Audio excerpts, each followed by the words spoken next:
Hello everyone, how are you doing? This is MD Tech here with another quick tutorial.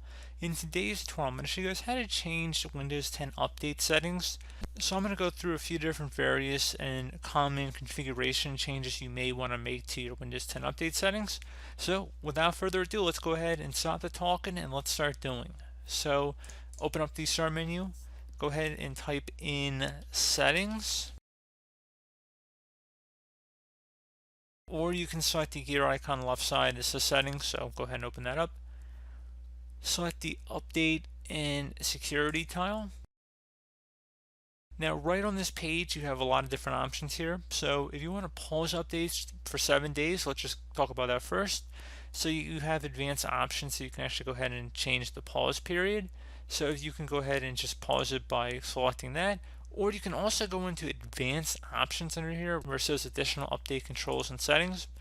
And then you have additional options in here too, such as downloading updates over metered connections.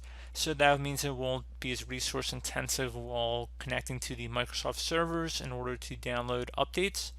And you also have the option to restart this device as soon as possible when a restart is required to install an update.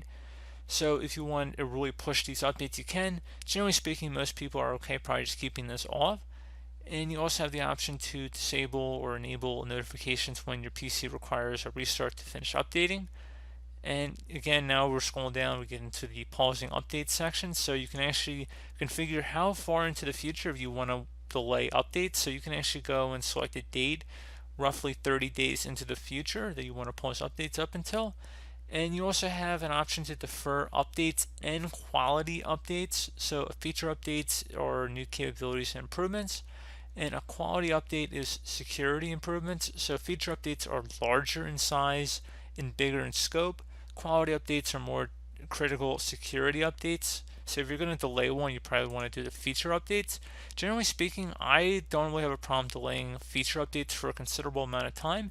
They have definitely added more days to how long they want to defer it. You can go up to 1 year, which is very nice, and honestly it's probably a little bit more than you need. I generally would say a few months is probably good. If you want to wait until the next build comes out, I mean you can, but generally speaking I like to wait a good 1 or 2 months before installing a new feature update, or at least at a minimum going and actually seeking to update.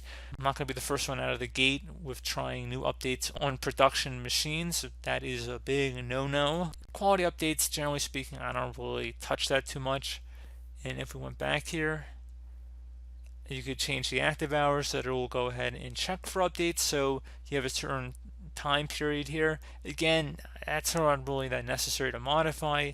Generally, if your computer's not on, it's not going to be checking for updates. So just want to put that out there. And I mean, that's really about it. And one further thing you can check would be to select the delivery optimization setting over here on the left side.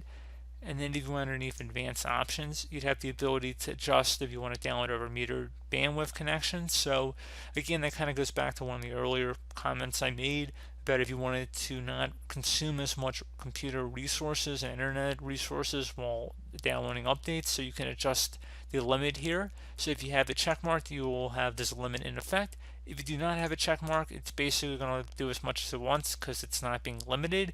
Generally speaking, Windows has gotten better, in my view, over the years about managing that. And I really haven't seen too many cases where they really do major updates and they really pile them on while you're really using your computer.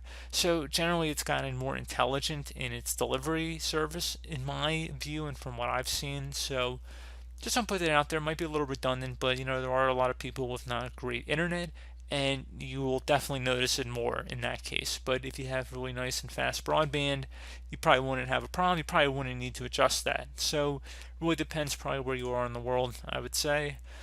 But we're just going to leave it at that. So that should really be about it, guys. There's really nothing much more I want to get into with this tutorial. And as always, thank you for watching, and I do look forward to catching you all in the next tutorial. Goodbye.